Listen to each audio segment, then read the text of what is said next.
آپ نے فرمایا تمہیں قسم ہو رسول پاک کی، بتاؤ تم میں سیدزادہ کون ہے؟ تو ایک کمزور شخص اٹھا کہنے لگا حضور مزدور سے مزدوری لینی چاہیے، ذات برادری نہیں پوچھنی چاہیے۔ اعلیٰ حضرت نے فرمایا شاہ جی یہ آپ نے کیا کیا، مجھے ہی کندھوں پہ اٹھا لیا۔ لاکھوں لوگوں کا پیر اور ہزاروں مشائخ اور علماء کی آنکھوں کی ٹھنڈک، بریلی کے امام جن کا قلم اٹھے تو وقت کے بڑے بڑے سورما گردنیں جھکا دے۔ اعلیٰ حضرت رحمت اللہ تعالی علیہ پہلے تو اپنی پگڑی اٹھا کے پیروں میں بچھائی، کہنے لگے تیرے نانے کے نام پہ کھایا ہے، تیرے ہی کندھوں پہ چڑھ گیا ہوں، واسطہ مصطفیٰ کا مجھے معاف کرو۔ تو شہزادے نے پگڑی اٹھائی، کہا حضرت ایسے تو نہ کیجیے، فرمایا نہیں ابھی میرا دل راضی نہیں ہوا۔ پھر اس شہزادے کو اعلیٰ حضرت رحمت اللہ علیہ نے پالکی میں بٹھایا۔ شہزادہ سیدزادہ مزدور ہے، بظاہر پڑھا لکھا نہیں غریب ہے، ان کو پالکی میں بٹھایا اور فرمایا ایک طرف سے میں اٹھاؤں گا، ایک طرف سے میرا بیٹا حجت الاسلام حامد رضا اٹھائے گا، ایک طرف سے ملک العلماء مولانا ظفر الدین بہاری بخاری کی شرح لکھنے والا اٹھائے گا، ایک طرف سے فقہ حنفی کا انسائکلوپیڈیا بحر شریعت لکھنے والا مفتی صدر الشریعہ مولانا امجد علی اعظمی اٹھائیں گے۔ چاروں نے جب اٹھایا وہ جا رہے تھے تو مولانا حسن رضا فاضل بریلوی فرما رہے تھے بے ادب گستاخ فرقوں کو سنا دے اے حسن، بے ادب گستاخ فرقوں کو سنا دے اے حسن، یوں کہا کرتے ہیں سنی داستان اہل بیت، یوں کہا کرتے ہیں سنی داستان، یہ ہمارا طریقہ ہے رسول اللہ سے پیار کرنے کا، یہ ہمارا طریقہ ہے اہل بیت سے۔ یہ کیا محبت ہوئی؟ یکم محرم سے 10 محرم تک بازاری لوگ کھڑے کر دی اور کہا اہل بیت کا ذکر کریں گے اور زینب پاک کا نام لیں گے اور سکینہ پاک کی، یہ لوگ پاک کریں گے جن کا لب و لہجہ ہی بازاری ہے، یہ گفتگو کریں گے۔ اور بہت سارے ہمارے لوگ دیکھنے چلے جاتے ہیں، اور مجھے شکوہ ہے اپنے دوستوں سے بھی، یہ چھپ کر کے بیٹھے رہتے ہیں محرم کے دنوں میں، آپ کا کوئی تعلق نہیں امام علی مقام کے ساتھ۔ کل بھی روزہ رکھیں گے انشاءاللہ، پرسوں بھی روزہ رکھیں گے، اور ہم امام حسین کا دن اس طرح منائیں گے کہ روزانہ قرآن پاک کی تلاوت کریں گے۔ ہم امام علی مقام کی یاد اس طرح منائیں گے کہ حسین تو نے جس سجدے میں سر کٹایا تھا 9-10 کو زیادہ سجدے کریں گے، اور تو نے جو قرآن پاک نیزے کی نوک پہ بھی جاری رکھا، ہم بھی 9-10 محرم سارا قرآن پڑھ کے گزار دیں گے۔ اور امام علی مقام کی فکر کو سمجھیں، سوچ کو سمجھیں۔ سیدنا امام علی مقام نے 2 خطبے دیے، وقت قریب ہوتا ہے، 2 خطبے ہیں، بس اپنی بات تکمیل کی طرف لے جا رہا ہوں۔ ایک خطبہ ہے سارے لوگوں کو اور ایک امام حسین کا خطبہ ہے اپنے خاص لوگوں کو۔ امام حسین کا خطبہ مقام بیضا پر آپ نے خطبہ دیا، فرمایا ظالموں تم نے اللہ کے دین کو پامال کیا، شراب جرمے کو رواج دیا، بے حیائی کو عروج دیا، تو میں تمہارے خلاف نکلا۔ تم اچھی طرح جانتے ہو کہ میری فضیلت کا اس وقت کوئی شخص موجود نہیں، اور تم یہ بھی جانتے ہو کہ پوری کائنات میں اس وقت اللہ کے رسول کا نواسہ بھی ایک ہی ہے۔ فرمایا یاد رکھو تم میرا ناحق خون بہاؤ گے، دنیا میں بھی تمہیں جواب دینا پڑے گا، آخرت میں بھی تمہیں۔ یہ خطبہ امام حسین کا، اور پھر ایک خطبہ خاص لوگوں میں بڑی قابل توجہ بات۔ امام حسین جاگ رہے ہیں آپ لوگ؟ الحمدللہ، اللہ کرے کہ آپ جاگتے ہی رہیں۔ نعرہ تکبیر، نعرہ رسالت، نعرہ حیدری، امام حسین نے ایک خطبہ دیا فردن فردن گھر کے افراد کو، تاریخ کی کتابیں بتلاتی ہے کہ فردن فردن۔ امام حسین نے جوانوں کو بلایا، جوانی مستانی ہوتی ہے، جوانی میں قلم خون ہوتا ہے، بہت سی باتیں ایسی ہوتی ہیں جو جوان کہتے ہیں جو میں کہتا ہوں وہی ٹھیک ہے، اور ویسے بھی آج چونکہ میڈیا کا دور ہے الجھا سا دیا ہے ہمارے نوجوانوں کو، بیچارے سمجھ ہی نہیں پا رہے۔ اقبال کہتا ہے کہ اسے خبر ہی نہیں کہ وہ کون سا گردو ہے جس کا ہے تمہیں ٹوٹا ہوا تارا، اسے پتہ ہی نہیں بیچارے کو کہ میرا اصل مقام کیا ہے، میں ہوں کیا اور میں کر کیا رہا ہوں۔ پہلے تو قوم نے اس کے ساتھ دغا کیا، الجھا دیا، پھر خود اتنا سمجھدار بن گیا کہ کل کائنات اپنی ہی عقل کو سمجھتا ہے۔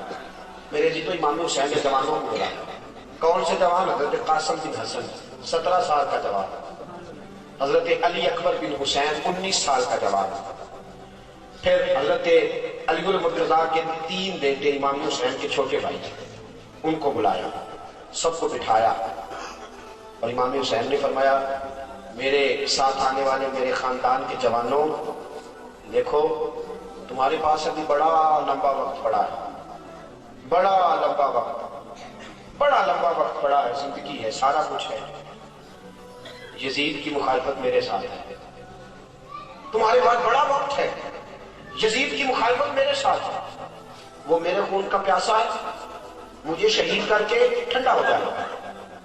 تم اگر اپنے بارے میں کوئی فیصلہ کرو تو تمہیں اجازت ہے۔ بڑا کڑا جملہ، بڑا سخت امتحان۔ چاہیے تھا نا بیٹے نے تو اٹھنا ہی ہوتا ہے، بھائی تو اٹھا ہی کرتے ہیں۔ حضرت قاسم بن حسن سب سے پہلے اٹھے اور اتنا جذبہ دکھایا، کہتے ہیں کہ ایڑیوں کے بل، پنجوں کے بل کھڑے ہو گئے، ایڑیاں اٹھا لی۔ کہا چچا جی آپ نے سوچا بھی کیسے؟ اے امام آپ نے یہ کیسا تصور بنایا؟ ہم آپ کو چھوڑ جائیں گے، ہم آپ کو چھوڑ جائیں گے۔ کہا چچا آپ کے بیٹے بعد میں جائیں گے، آپ کے بھائی بعد میں جائیں گے، سب سے پہلے حسن کا بیٹا میدان میں جائے گا، میں جاؤں گا سب سے پہلے میدان میں، میں جاؤں گا۔ پھر یزید نے خط لکھا ہوا تھا حضرت علی کے باقی 4 بیٹوں کو کہ تم آ جاؤ، حضرت عباس ہے، حضرت ابوبکر بن علی ہے، عمر بن علی ہے، عثمان بن علی ہے، آ جاؤ تم۔ امام حسین نے بھائیوں کی طرف نظر دوڑائی تو بھائی بھائی ہوتے ہیں، انہوں نے جوش نہ دکھایا، رو پڑے، کہنے لگے حسین ہم تو اپنے آپ کو خوش نصیب سمجھتے ہیں کہ تیرا جیسا بھائی حصے میں آیا ہے، تیرے جیسا بھائی تو چھوڑنے کی بات کرتا ہے، تیرے خون کے قطرے بعد میں گریں گے، پہلے ہماری گردنیں کٹیں گی۔ بیویاں کم ہمت ہوتی ہیں۔ حضرت سیدنا امام علی مقام سب سے پہلے اپنی بیوی حضرت شہربانو کے پاس گئے، کہا تو ایران کے بادشاہ کی بیٹی ہے، تو نے زندگی میں سوکھے دیکھے ہیں، دکھ نہیں دیکھے، تو اگر جانا چاہے تو میں ایران بھیج دیتا ہوں، اگر تیرا پروگرام ہو تو مدینے بھیج دیتا ہوں۔ حضرت شہربانو اٹھی، اٹھ کے قریب جا کے قدموں میں بیٹھ گئی، کہنے لگی ایران کی بیٹی تھی پر جانتا کوئی نہیں تھا، جب سے حسین کی کنیز بنی ہوں سارا زمانہ جاننے لگا، سارا زمانہ جاننے لگا، ایران کے بادشاہ کی بیٹی تھی کوئی نہیں جانتا، آج تو مجھے مزہ آیا ہے جینے کا۔ اور لوگ کہتے ہیں دکھ کیسے سہے جاتے ہیں، تو میں یوں دکھ سہے جاتے ہیں جیسے میں سہ رہی ہوں، میرے ماتھے پہ شکن نہیں دیکھو۔ اور پھر میرے ساتھیوں سب سے پوچھ لیا، سب سے، حضرت زینب سے پوچھے ہی کچھ نہیں، بات ہی کوئی نہیں کی، کوئی تذکرہ نہ۔ سیدہ زینب اٹھی، قریب گئی، کہنے لگی حسین ایک ایک سے کلام کیا، مجھ سے کوئی بات نہیں کرنی، سب سے تو نے کلام کر لیا، مجھ سے کوئی بات نہیں کرنی۔ حضرت سیدنا امام حسین کہنے لگے زینب باقیوں کے بارے میں سوال پیدا ہوتا تھا، تیرے بارے میں تو سوال بھی پیدا نہیں نہ ہو سکتا، تیرے بارے میں تو سوال بھی پیدا نہیں ہو سکتا، باقیوں سے تو میں نے پوچھا تاکہ گواہی ہو جائے۔ جس طرح جناب ابراہیم نے بیٹے سے پوچھ لیا تھا کہ مجھے خواب آئی ہے تجھے ذبح کر رہا ہوں، تیرا کیا خیال ہے؟ فرمایا میں نے تو سنت ابراہیمی ادا کر کے پوچھ لیا، تجھ سے میں پوچھوں کیوں پوچھوں تجھ سے؟ حضرت سیدہ زینب میرے عزیزو میدان کربلا میں امام حسین نے سارا کچھ قربان کیا، ناز و نام چھوڑے، امام حسین برائی کے خلاف اٹھے، ڈٹ گئے، کربلا لگی، کربلا سجی، حسین کا سر مبارک وجود سے کٹا، نیزے کی نوک پہ چڑھا، کوفے کی گلیوں میں پھرا، دمشق کے بازاروں میں پھرا، سارا خاندان جو بچ گیا تھا وہ بیڑیوں میں الجھا ہوا تھا۔ قیامت تک وہ منظر دنیا بھلا نہ سکے گی جب سیدہ زینب قافلہ سالار بن کے امام زین العابدین کو ساتھ لے کے میدان کربلا میں نکلی ہوئی تھی۔